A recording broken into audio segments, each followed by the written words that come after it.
Hello বন্ধুরা, কেমন আছেন? আশা করি খুব ভালো আছেন। আবারও চলে এসেছি টুম্পার রান্নাঘরে জনপ্রিয় একটা রেসিপি নিয়ে। রেসিপিটা দেখতে থাকুন। রেসিপিটা হলো আজকে মুগ ডালের পকোড়া বানাবো। দেখতে থাকুন কী করে বানাবো।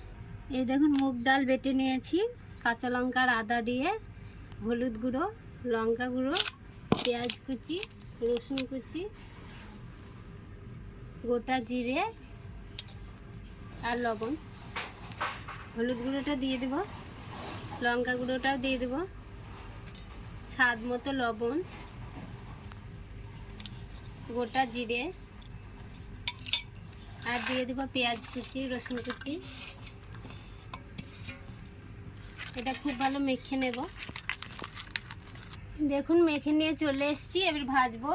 চাটু বসিয়ে দিয়েছি একটা চুলাতে। সরষের তেলে ভাজবো, আপনারা সাদা তেলেও ভাজতে পারেন, ছাঁকা তেলেও ভাজতে পারেন। আমি হালকা তেলে ভাজবো। হালকা বলতে তাও একটু বেশি দিয়েছি। একদম লাল লাল ভাজা হবে পকোড়ি।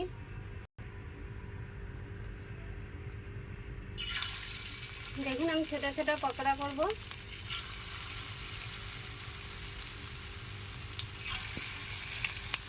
মানে এইরকম ভাজবো, ছাঁকা তেলে ভাজলে, গোল গোল ভাজলে ভালো হতো।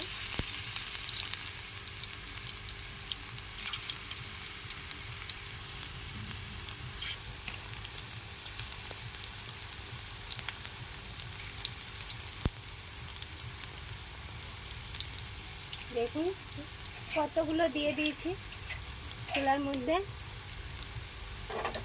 একটা একটা করে উল্টে দেব। এই দেখুন কত সুন্দর হয়েছে, দেখুন শক্ত শক্ত, একদম লালচে লালচে ভাজা করব, তবে খেতে টেস্টি হবে।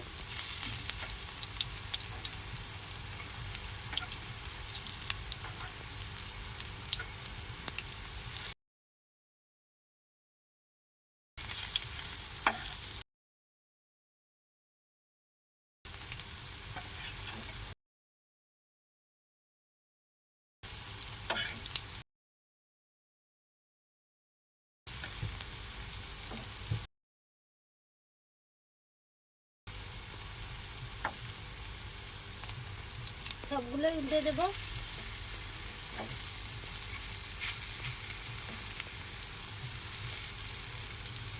ভালো লাগলে অবশ্যই লাইক করবেন, সাবস্ক্রাইব করবেন, শেয়ার করবেন, পাশে থাকবেন। আর কার কার ভালো লাগলো কমেন্টে অবশ্যই জানাবেন।